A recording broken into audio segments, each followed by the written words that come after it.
Hi, this is Evelyn Lopez. Welcome to Sustainability in Your Ear, the Earth911.com podcast for the week of June 4, 2018. On today's show, our Earth911 team will look into the future of plastic-eating bacteria. Is it a solution for increased plastics recycling? We'll also ask what eco-conscious travelers should be looking for when considering visits to wildlife experiences, including where the animals come from, how they are treated, and whether they are exposed to humans for entertainment purposes. We'll also discuss whether a family-owned business can be more environmentally friendly than a public company, and check out the 5 greenest U.S. cities to visit this year, according to rewardexpert.com. Our interview this week will dig into the future of dirt with Brian Scott, CEO of PittMoss, a recycled paper soil replacement product that's available now. Brian's team won Shark Tank funding a couple of years ago and is dedicated to reducing the mining of peat for garden use. PittMoss is expanding to build plants close to regional sources of recycled paper. Yeah, that's going to be an interesting conversation, particularly because they're thinking about the local sourcing. They're not going to ship stuff clear across the country. They're going to make it near the customer. That's big. That is big. Well, we've talked so many times about changes in China's policy of what they'll accept. So any local reuse recycling could be really valuable. Yeah, and we're seeing a lot more of that concern coming up from local leadership, even in our email. So on Earth911, we get questions every other day now from people saying it's harder to get things recycled. Well, and we'll also respond to questions from Earthlings, the smartest readers in the world. Hello, Earthlings. So, we love you. Where's everyone calling in from today? Mitch, you're not sitting across from me in the studio. Where are you? No. Well, I am in Lakewood, sitting in my home office today. Oh, very good. And Trey, where are you at today? I am in Phoenix, Arizona. Great. But where in Phoenix are you, Trey? Where in Phoenix? I'm in Tempe, which is a suburb of Phoenix. Okay. Well, we really want to be precise. Well, it's important if you want to drop a pin on a map and keep track of where your hosts are. That's right. Well, and Doug and I are here at the beautiful Moonyard Studios in Tacoma, where it is a almost perfect spring day. So let's get into the news. Mitch, you want to take the first story about bacteria? Yeah, so plastic-eating bacteria is a thing now. About 2 years ago, Japanese scientists made headlines when they announced they'd found a bacterium that was capable of eating PET plastics, or polyethylene terephthalate. Scientific words never ring in my mouth. That is a really hard one, too. And what's happened since then is that they and other researchers have found more effective ways to code these bacteria to break down plastic completely from its manufactured state back to the chemicals it's made of. So this is a process called biorecycling, and it can be applied in plant and food waste as well as plastic, and essentially is what we call composting in many cases. With the previous discoveries, plastic-eating bacteria was thought to be primarily a composting tool. But now they're finding that there are specific proteins in the enzymes that these bacteria make that work really well at roughly room temperature, 86 degrees Fahrenheit, to do biorecycling and to continue the process beyond simply breaking it down into chips, the plastic pellets and the like, into the actual chemicals that the PET plastics are made of. And so this is important because if they can accelerate that process, the whole industry can become a lot more profitable. There's many steps would be taken out of the recycling process, so grinding it up and then melting it down and so forth.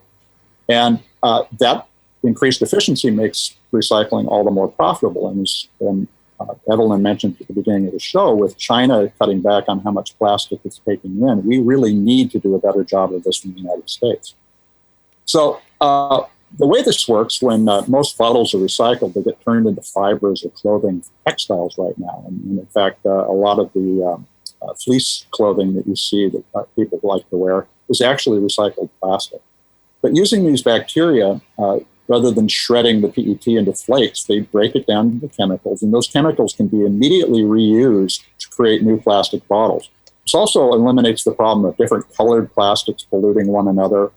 It just streamlines a whole bunch of processes about the plastic recycling. And so with genetic engineering, these bacteria are going to be rebuilt, essentially, to be much more efficient. And we think this is really going to continue to impact the viability of recycling in the United States, as well as globally, obviously, because it's being done overseas. But it's tremendously important that we find new directions in recycling. And Trey, you follow plastics pretty carefully. How do you see this impacting overall the recycling process, especially longer term?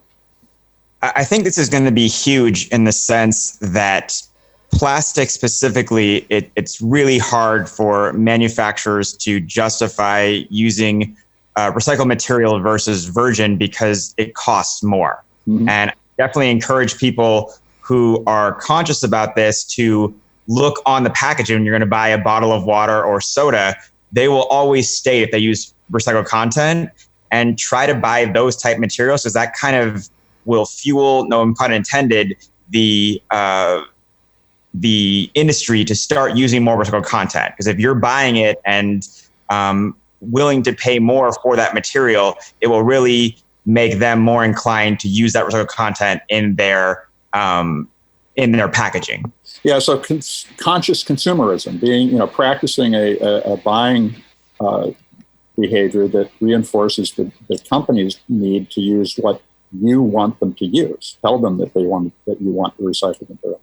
The savings in terms of energy, it costs about, in terms of energy expended, 70% less to recycle plastic in the traditional way, grinding it up. With this bio composting approach, the amount of energy falls even more. You're actually doing it at room temperature. You don't have to heat things up. You don't have to do anything that expends energy.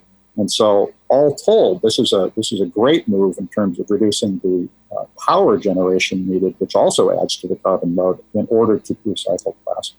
That's wonderful. One of my brothers works for BASF in the San Diego area, and he works with enzymes that is, it's added to chicken feed so that the chicken waste can be more immediately used as fertilizer. So this enzymatic process, there's a lot of applications that we'll be seeing.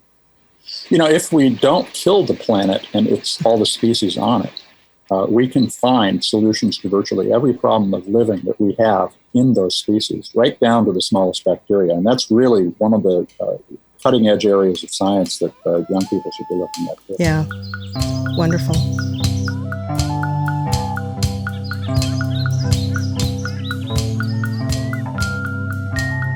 Well, our next story is about animal sanctuaries. And Gemma, are you on the line? Yes, I am. Great. So this is Gemma Alexander, one of the writers at EARTH911.com. And Gemma recently provided an article on animal sanctuaries. Gemma, why don't you tell us about this? Okay, well, I became interested in the subject because I traveled to Sri Lanka many years ago, and there was an elephant orphanage there. And the experience was somewhat mixed for me. I wasn't entirely comfortable with what I saw. And recently in social media, I've noticed that maybe with the trend towards ecotourism, there's been a lot more attention paid to some of these places called animal sanctuaries that people like to go, and they get to see the animals that are native to the area they're traveling to, and it feels like they're contributing to conservation. But so I started doing some research into it, and the first thing I found out is that I didn't actually know what an animal sanctuary was. But it's important to be clear what type of a place that you're actually going to. Zoos and animal sanctuaries and rehabilitation centers are different types of organizations, and they have different goals and ways of dealing with animals. That was the first thing that I learned about. So if you want to visit a responsible animal sanctuary, what sort of things should you look for? Okay, well, the first thing to look for is accreditation. Just as with zoos, there are accrediting bodies that do check to see what the conditions are and that they are ethical organizations. The two accrediting bodies for animal sanctuaries are the American Sanctuary Association, which works only in the United States, and the Global Federation of Animal Sanctuaries, which does work globally. And what you'll find is that the vast majority of places calling themselves sanctuaries are not accredited. There's always the possibility, of course, there's a spectrum. And so you'll find if you find a place that is accredited, you can feel fairly secure that it's a good organization. But there are a lot of people who don't meet those standards, who are running organizations that are well-meaning, but then you have a little bit more of a moral dilemma. Mm-hmm. And then, of course, there are also some shady operations. There are places that are breeding animals and calling themselves conservation organizations, but that the animals that they're breeding are actually being illegally sold as pets, and you really don't want to go anywhere near them. So what are some of the danger signs for a sanctuary that's really not as ethical or not as appropriate? Absolutely.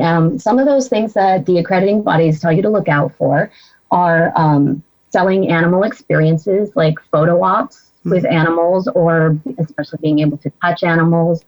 And a double red flag is if the animals that you're allowed to have contact with are young animals, like kittens, baby tigers, or the baby animals in particular should not be having contact with tourists. Sanctuaries that don't tell you where their animals come from. A sanctuary, in contrast to a zoo or a rehabilitation center, is really just to provide a naturalistic home for unreleasable animals for life. And if you are exposing young animals to human contact, then you're creating an unreleasable animal, which is the opposite of what a sanctuary wants to do. Good sanctuaries kind of want to put themselves out of business. So if you're not finding out where the animals are coming from, or if the animals are coming from the wild and there isn't an injury or reason that they were brought into the sanctuary in the first place, that's a red flag. Some of the other red flags are easier. It's better if you find out about it when you go online, because there are signs that you would see once you visit, and hopefully you haven't already paid an admission fee to find out that the animals there are in inappropriate enclosures that are or have no natural sense of environment, completely concrete, or cages, or if the animals themselves are showing signs of distress, like pacing, repetitive behaviors, if you see them shedding a lot and it's not the spring season, or if they are visibly ill, underweight, or obese, anything that shows signs of poor care. And of course, you don't want to see that yourself. You would do your research ahead of time and find out from others who've been there before that those things are happening. So, Gemma, these kinds of trips are really popular in travel magazines. The one that had caught my attention, particularly my wife's attention recently, were the pigs in Bahamas. And as I started reading about it, I discovered that these pigs, it's a very small population, maybe a dozen. And you would think, looking at the travel coverage, that there were thousands of pigs and that this was a good thing. But it really looks like it's a bad thing. What kind of how would I have been able to find that out if I had not determined to just make that decision before we just jumped in and went pigging? So are you talking about before you leave on the trip, or once you get to the Bahamas? More before the trip, because a lot of travel magazines make this look like it's a good, fun thing and nothing but. They don't talk about the consequences. Well, that is a problem, and definitely you want to steer away from marketing materials. And in fact, if you're seeing a lot of marketing about animals in a touristy sense, that in itself is a little bit of a red flag, because genuine sanctuaries are more concerned with the animals' well-being than with your tourist experience. And what makes an event fun or an experience fun for a tourist is kind of at odds with what's good for animals. So what you'll find with a quality sanctuary, for example, we have Wolf Haven here in Washington State, and they are an accredited sanctuary. And when you read their materials online, you almost feel a little bit unwelcome, because they're very, very clear that they are more concerned with the animal's welfare than with your opportunity to get up close to the animal. And so if you're seeing marketing, whether from the travel magazines or from the organization themselves, making it sound like they're, going to be like pets or something, then that is a kind of a red flag. So actually TripAdvisor and travel blogs are a good way to get a sense of what the experience is actually like, and to find out from people who've actually been there and seen it. And most of the places, like in my article, I listed a couple places like Sri Lanka's Elephant Orphanage or Japan's Fox Village. And when you read travel accounts of those places, you'll find that there's a lot of people who were made uncomfortable by what they saw because it just didn't feel right to them. Well, that's great. Thanks for that. That's very useful. Yeah. So, Gemma, kind of what's your rule of thumb on this?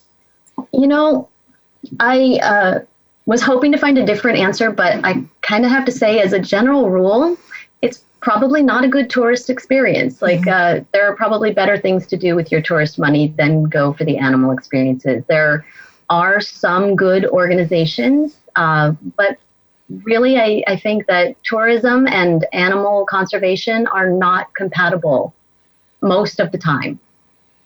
So I think, when in doubt, skip it and spend your money on something else. You can donate to a good cause when you get home. All right. That sounds like good advice.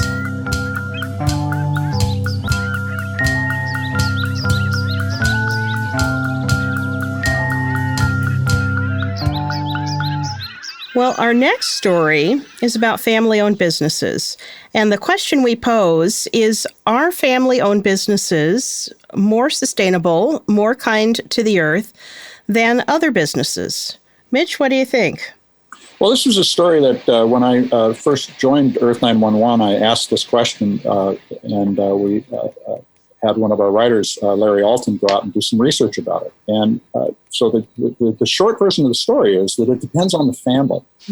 Publicly traded companies have a lot more reporting responsibilities. And so as we increase transparency around environmental behavior, around corporate social responsibility, it's pretty easy to judge a company, particularly a public company, for how it behaves towards the environment and towards their workers. But in family businesses, which are primarily privately held, that reporting is not necessarily very active. And in many states, there's no reporting requirement at all about whether or not they're environmentally friendly. So we looked at some research, and it turns out that when you compare publicly traded companies who are focused on making a profit in the next quarter, family businesses that are focused on being profitable are potentially very sustainable because they think in terms of multi-generational behaviors rather than just what's going on in the next quarter. So a family company that is dedicated to stewarding whatever resources it's using can actually be far more sustainable than another company that is just trying to make another 15 cents on each share in the next quarter. And that sense of commitment, according to Lisa Muirhead, who's a business consultant for corporate social responsibility initiatives, it includes a long-term focus on the customers, employers, and the suppliers in the greater community that the business exists in. So if you're trying to find a business that is going to be responsible, they tend to be responsible across a bunch of different things that you would want them to, rather than being just sustainable environmentally. So look for the companies that are well engaged in your community. Do they support local sporting events? Do they contribute to the food programs? Do they, if they're a restaurant, do they recycle their food waste and so forth?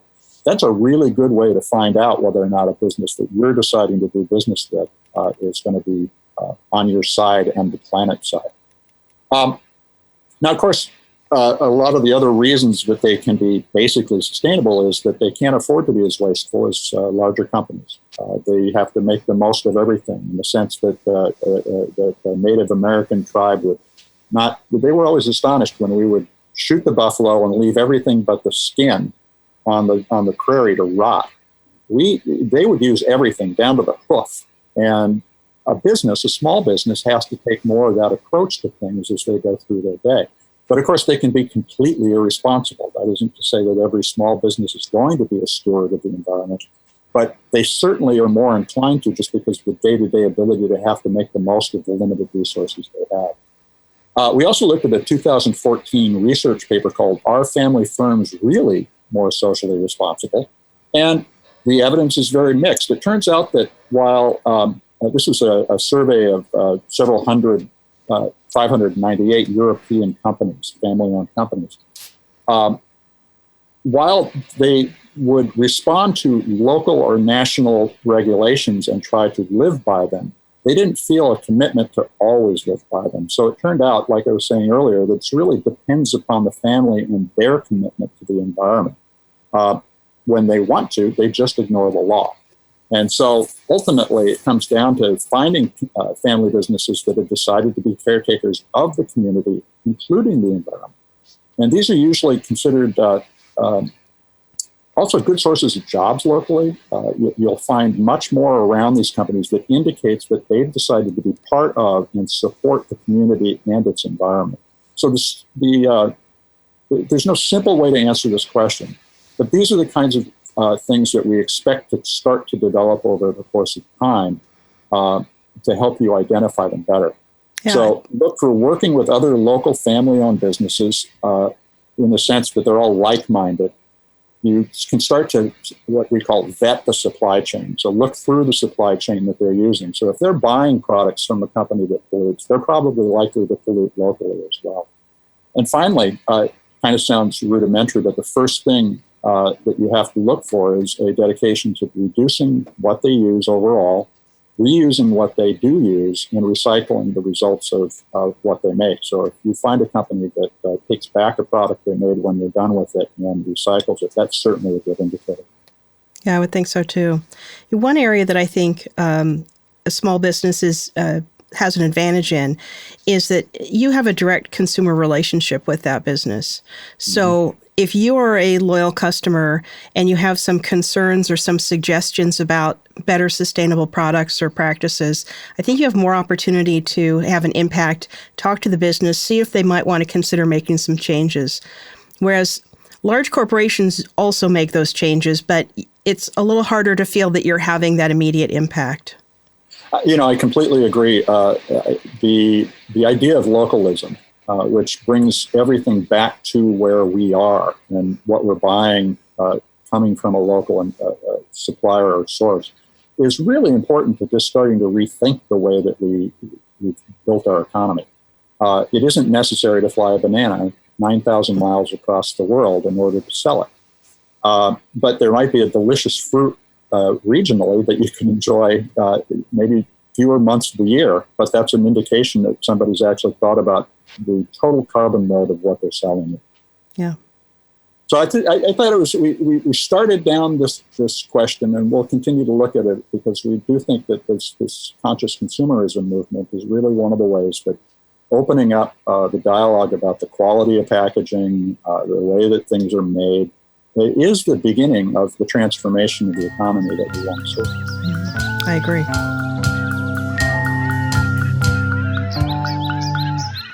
So next up, we do have a list of 5 cities, the greenest cities in the United States, according to a site called rewardexpert.com. So Reward Expert, we made a nice infographic. You can see it on the site. Check it out. It's up on the front page right now. Or rather, yes, it is. And we looked across ecotourism, transportation, lifestyle and policy, environment, and energy use. And the top 5 cities are, Evelyn, would you like to count them down? I sure would. So this is kind of a helpful little guide, too, if you're thinking of making a getaway sometime this summer and you want to try out a new city. So, Number one is San Francisco. It has the most certified green hotels. It has the most community gardens per capita, and 10.6% of residents walk to work. That's pretty impressive. Well, as a frequent visitor to San Francisco, I think that the city has made tremendous strides in becoming more green. It's also growing so quickly that it's sometimes hard to find the green in the city. Yeah, I think that's true. Well, and I should add that actually about half on this list are not what I would consider affordable cities. Mm-hmm. So that's a different matter. Well, number 2 is Boston, which says no need for a car. And I have certainly found that. You can walk virtually anywhere, and if not, take an Uber or it's not the tube, the underground. And 14.8% of residents there walk to work, and it's the most energy efficient city in the United States. So a great place to visit, but also an expensive place to visit. Very interesting. Well, number 3 on our list is Washington, D.C. Washington has the best bike share program. It is in the top 3 in energy efficient cities, and it has the most green jobs available. And actually, that latter one kind of surprises me. I wonder what those green jobs are. Are they in lobbying or are they in green jobs? I don't know. In government? I don't know.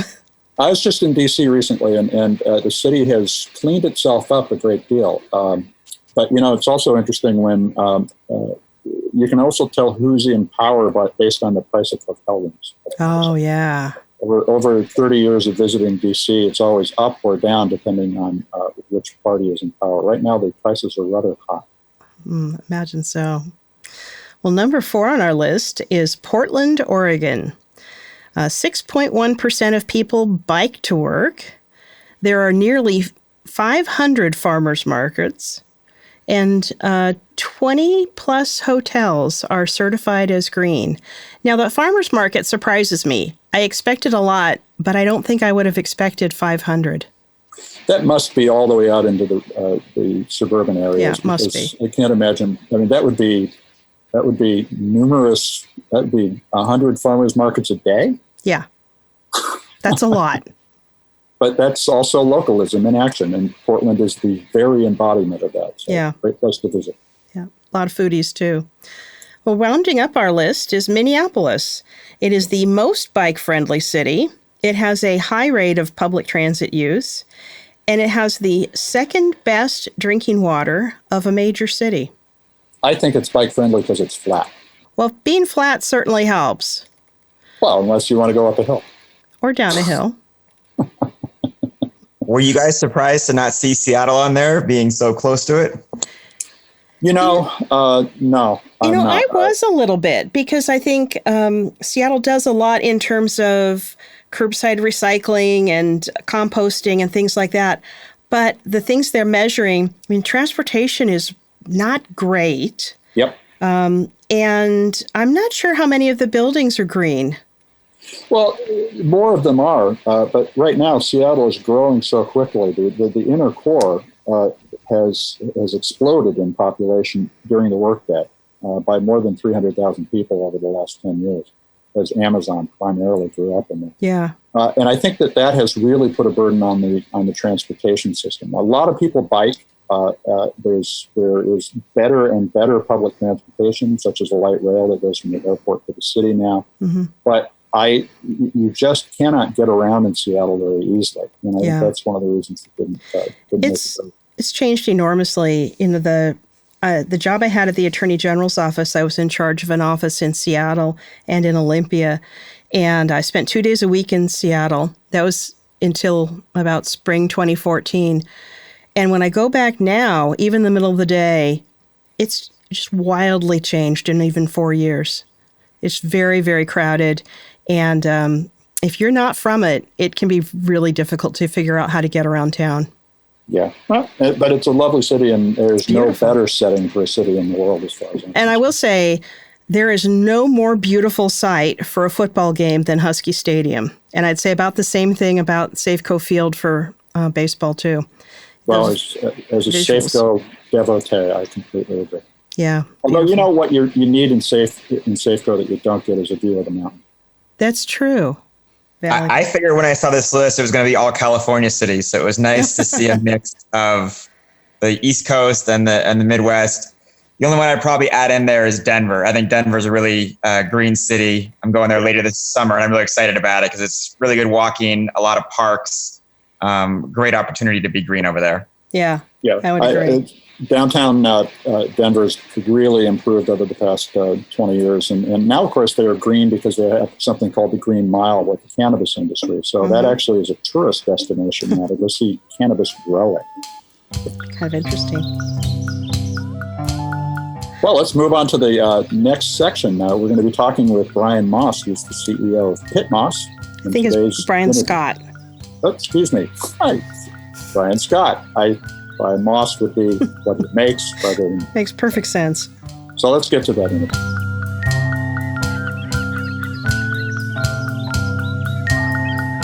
Welcome back to Sustainability in Your Ear, the Earth911 podcast. And in this interview segment this week, we're joined by a really innovative company, PittMoss, and its CEO, Brian Scott, is with us. PittMoss is an all-natural recycled planting material. I got to handle it a few weeks ago, and it's a remarkable substance. It's the next generation of dirt. Brian, tell us all about PittMoss. What was it that got you started, and how do you go to market with something with such a radical change in the way that we will be gardening? Yeah, thanks. Well, first of all, thanks for having us. We're always really excited to talk about our product because it is such a new, unique, really innovative product for an industry that has been around for multi-generations. Just to talk about PittMoss, we do actually use, typically it's recycled paper, but we're using other waste streams today instead of base potting soil. And our product gives roots the moisture and the porosity they really need to thrive. The thing we tell people about is we've really got a more sustainable way to grow plants. And one of our taglines is that we actually help plants grow for healthy plants and a healthy planet. And one of the keys to our product, even though we've got this great sustainability story, the one thing we like to talk about is we really have proven results where we can get bigger, stronger, faster growing plants with actually less water and less fertilizer runoff. And part of the reason for that is we have really positive biological properties that allow plants to better absorb nutrients. So we talk about internally is our product is almost like having probiotics for your plant to allow them to absorb nutrients. So those are some of the real differentiators between our product and what's out there on the market today. Well, you take a look at the pictures on pittmoss.com, both of the volume of plant that's grown, but also the root structures that come out of these. It's really impressive. Why is PittMoss a responsible gardening choice for somebody who's concerned about the environment? Yeah, so there's a couple really interesting things around that question. The first thing is we talk about being very sustainable because we're using recycled products. We're using products that would typically be landfilled instead. So on the positive side, we know that's something that we really have that can help improve the planet and what we're doing with the environment. Typically, people grow in PittMoss-based products or cocoa coir today. And what most people don't know is that almost all of our peat gets imported from Canada. And as you mine a peat bog, not only is there destruction to wetland that can later be reclaimed, but the bigger issue is that there are a lot of carbon emissions. When you mine a peat bog, it's very similar to burning coal in terms of the amount of carbon emissions that happen. So most people don't recognize that because we've been growing in it for so long. So you're actually seeing a carbon dioxide release when you extract the peat moss from the ground. That's surprising. Yeah, I mean, it's really interesting. If you do a little research on the web, you'll see that internationally, people talk about one of the larger ways to reduce carbon emissions in the world. A lot of people cite it as one of the top 5 things is to eliminate peat mining. And a lot of places in Europe have done it already. And a lot of people have depleted bogs already. In the U.S., we hardly do any peat mining anymore. But in the U.S. market, we do import a lot of that peat from Canada right now.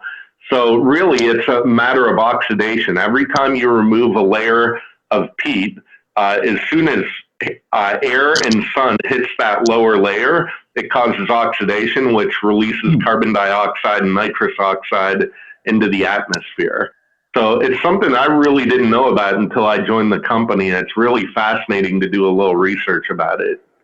Well, the other thing that I found really impressive about PittMoss when we first talked was your plans for being as close to local markets as possible. I know you're based in Pittsburgh, outside Pittsburgh today, but talk about the PittMoss's plan to grow in order to minimize the transportation of the material as well. Yeah, I mean, so ideally, we're pretty far away from the vision, But I think the bigger vision would be in almost like any major city, certainly multiple cities in a state, where you've got these waste streams. If we could build small facilities that are able to process those waste streams and turn them into a good growing media rather than landfilling them, then in theory, you can get all of your ingredients locally and you could distribute it locally and have a really, really tiny carbon footprint in terms of just your distribution and transportation costs. But more importantly, we've actually had some people do some analysis around the company even today, where they believe we have a net negative carbon footprint because we're using all the recycled material. Even though we do use some energy in making the product and transporting it, that product is used to convert carbon dioxide into oxygen through planting in it, through using it to grow plants. So we've been told we're one of the very few companies out there where people see the potential for us to have a net negative carbon footprint. And you're doing this in essentially a recovering steel manufacturing community. Tell us about where. Yeah, exactly. Our town, we're just outside of Pittsburgh. We're in a town called Ambridge that actually stands for the American Bridge Company that was the big employer here years ago. So yeah, it's fantastic to really bring some new jobs to our local community and really like repurpose old buildings that have been around forever in the steel industry. So now you've got 3 different bagged soil products right now. I know that a couple of them have some fertilizer and one is completely organic. Can you tell us about the difference between the different products? Yeah, so actually a couple of things. We do have 3 products. 2 of the 3 are completely organic and they're OMRI listed. So that's really important for us. A lot of people are looking for organic alternatives today. Of the 3 products, the first one that we have is a soil amendment or soil conditioner. It's what we would call our base product. It's PittMoss Prime. It does not include any kind of fertilizer or nutrients in it. So people would use that to amend either in their garden or, in new planting beds. And we've actually found that if you use 20 to 30% of that product and mix it in with other potting soils, it actually helps improve those other soils as well. That product is completely organic. Our second product is PittMoss Performance, where we have a controlled release fertilizer in it.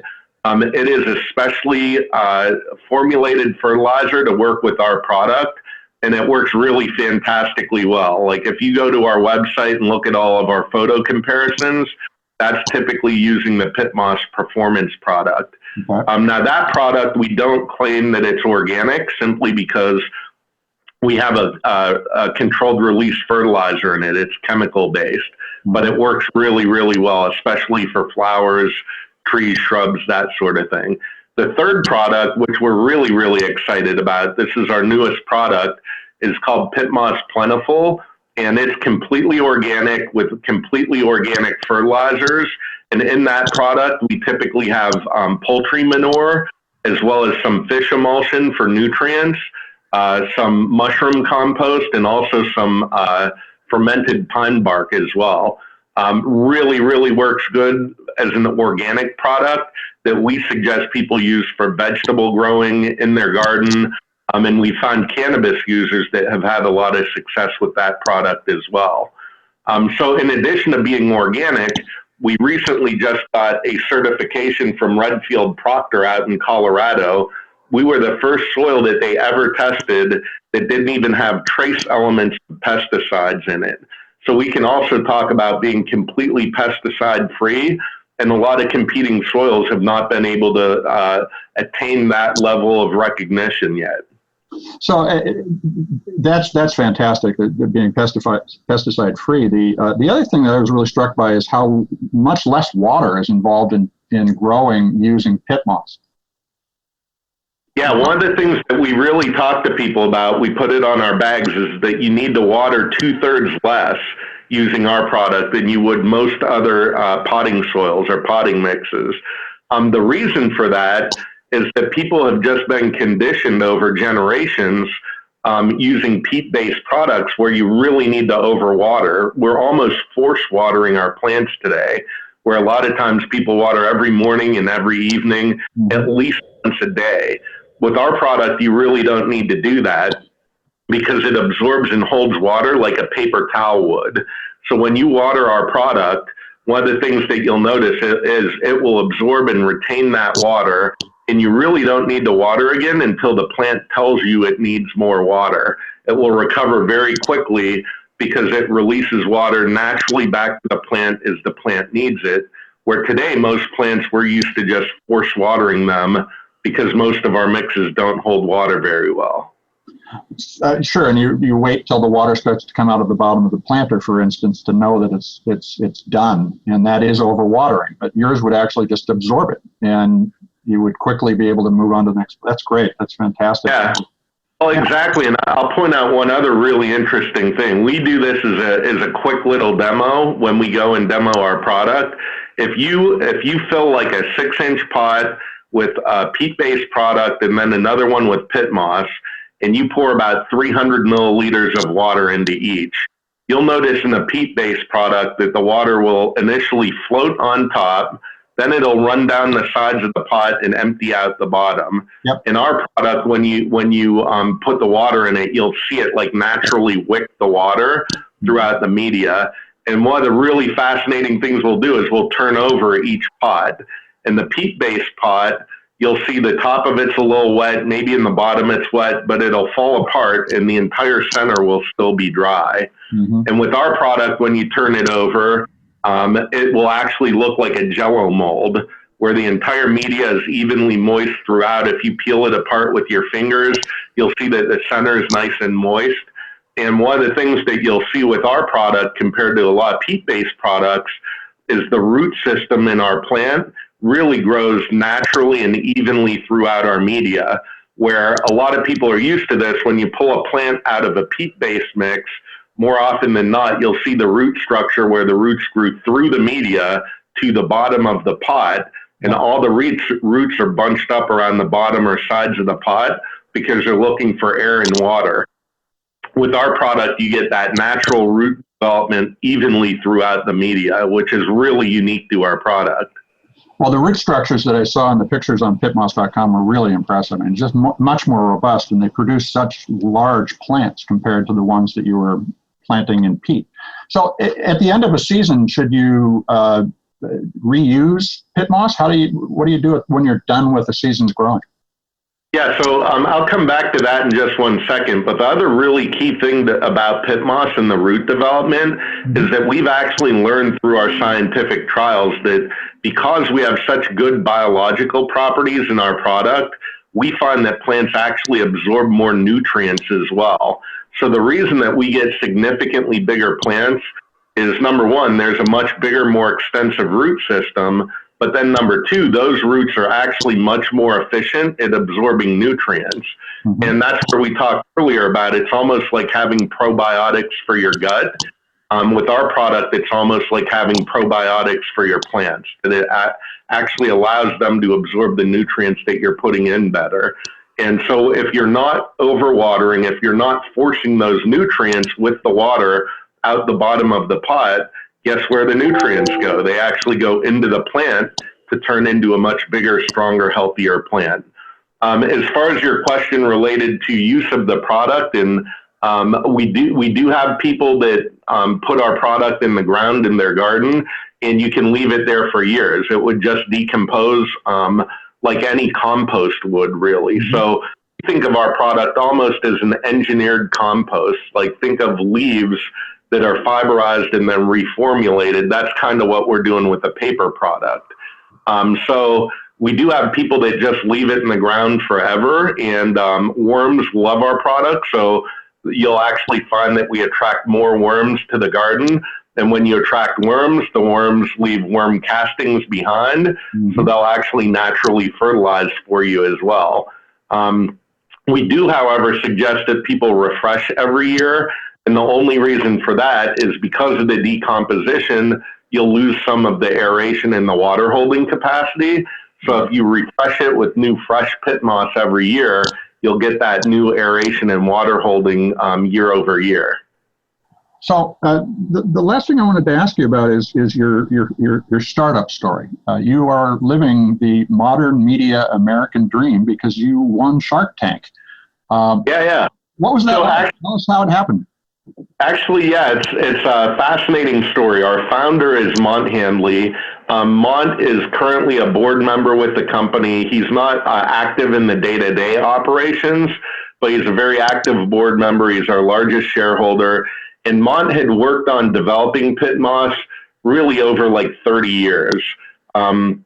Just like kitchen counter experiments that he had tried with different products to try to get a better media, because he read about PittMoss in a Sierra magazine, and that was really his impetus to try to invent something better than what was on the market today.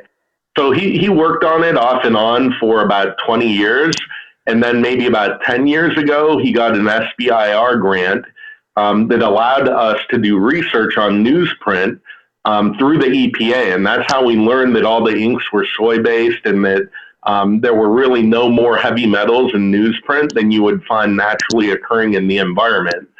So Mont had done all of this groundwork, really developed the product, and was actually solicited to interview for Shark Tank because he's a military vet, and they were doing the military veteran show. And so he got invited to Shark Tank, went on Shark Tank, and actually got an investment from Mark Cuban. Mark has been an investor in the company for almost 4 years now, and he's actually made some subsequent investments with us as well. Mont ended up leaving the company to go care for his ailing father, who was over in northwestern Indiana, and he works today as an executive in residence at Purdue Northwest University. So Mont's doing great. He really does have a fantastic inventor story, and he's done great with working with us on R&D and product development. And we've really been able to take his vision to the next level, developing the retail products and bringing it to market.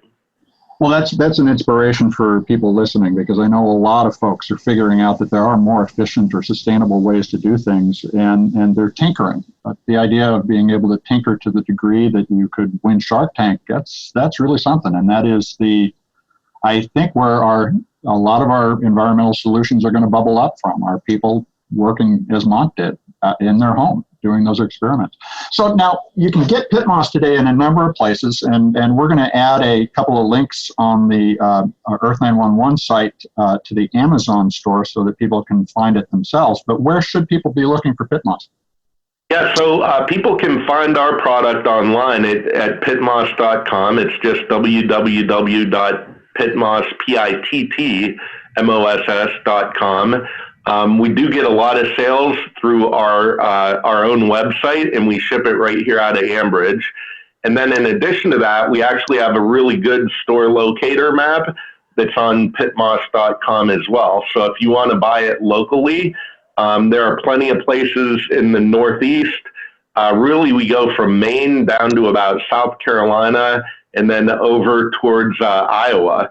A lot of stores are carrying us in that region. We actually just got our first store out in Washington State, and we're excited to expanding. So if people go to our store locator and there isn't a store in your area that carries it, we'd love for you to ask us for our product, and they can buy it through distributors that they buy from. That's fantastic. Well, hey, Brian, thank you very much for joining us on Sustainability in Your Ear. We really value the story that you told. It's fantastic. Congratulations. Thanks for having us. We're excited to be on. Well, Mitch, I have to ask you, you actually talked to Brian. What did you find most surprising about that interview?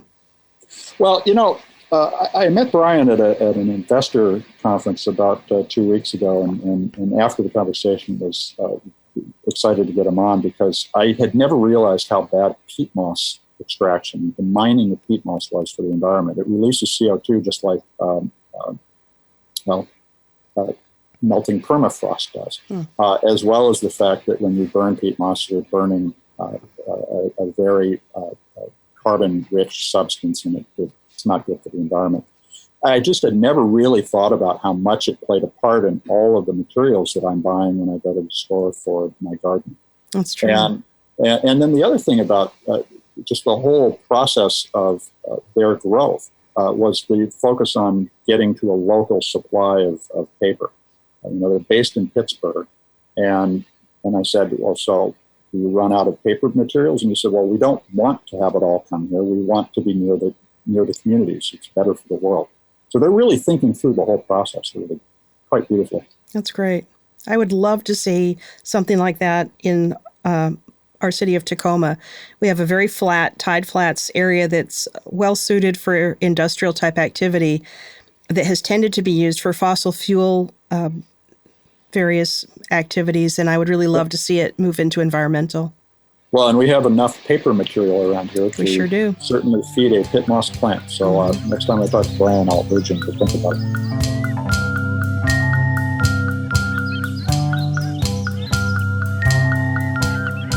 So up next is our reader questions from our Earthlings. The first comes from Manny in Copper Canyon, Texas. And Manny asks, I have a prescription that requires 2 shots a week. And I was wondering about a safe and eco-friendly way to dispose of the syringes. He called Highland Village Waste Disposal, and they pointed him toward EARTH911.com. Well, it's good to know that people are pointing us out to folks who are interested in recycling. And Manny's problem is a common one. Lots of people, diabetics and otherwise, have to do some form of injection on a daily or frequent basis and need to get rid of the sharps that they produce. And the best way to do it, just off the top, is to take it to a recycler, a hazardous waste recycler, or to take it back to the origin where you bought it. So, for instance, pharmacies will often accept these. And you can also get hold of a medical sharps container through a number of programs. The place to start research, if you want to find out about what's going on in your state, is the Center for Disease Control and Prevention's state needle safety legislation page. So it goes over all the rules and tells you how you need to transport and dispose of used needles. As I said, the best way to do it is to go back to the location where you bought it in many cases, ask your healthcare provider whether or not they do that. You can always check our database and search for sharps or needles in order to find out where to take it. But other places that we find generally do accept them are doctor's offices, hospitals, pharmacies, health departments, so the county health department, and fire stations. We also can point on the site to a number of mail-in programs. And in fact, that's what we found for Manny, because he's not close to a local sharps drop-off location. We found GRP and Associates in Clear Lake, Iowa, and Manny can call 1-800-207-0976 to find out how to send the needles back to them. That's great. And one quick thing to add, guys, if Manny or anybody else is disposing of needles and either can't find a recycling program nearby or is unwilling to pay for the mail-in, just make sure you put them in some sort of device like a coffee can or an aluminum can before putting in the garbage, because you don't want to have anyone that's handling your waste get accidentally pricked with a needle. That's a great point. The safety of the people who do the recycling is something we always need to keep in mind. That is excellent. So our next question comes from Marcy in Covington, Louisiana. And Marcy says, I am an 8th grade science teacher at Lee Road School in rural Covington, Louisiana.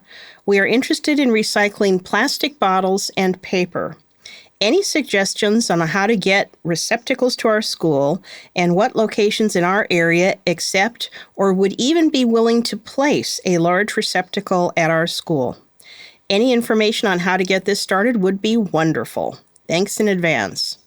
So, Mitch, how should Marcy get started? Well, I was going to say, Trey really looked into the paper and recycling. Trey, why don't you talk about that for a moment? And then we've got a couple other suggestions as well to consider. Yeah, so there are a few companies that actually work with schools on paper recycling specifically. The 3 that I'm most aware of would be Paper Retriever, which is just paperretriever.com is their website, Green Fiber, which is greenfiber.com is their website, and Green Depot. I'm not sure of their website, but just if you search for Green Depot, all of these companies will actually bring a dumpster to your parking lot, and they will pay you per pound for the material. So you just, you have to put bins in each classroom to collect the material, but once it's collected, just bring it out to the dumpster in the parking lot. And then these companies will actually handle all of the transportation. They will pay you for the material, and it's a great way to reduce your footprint that way.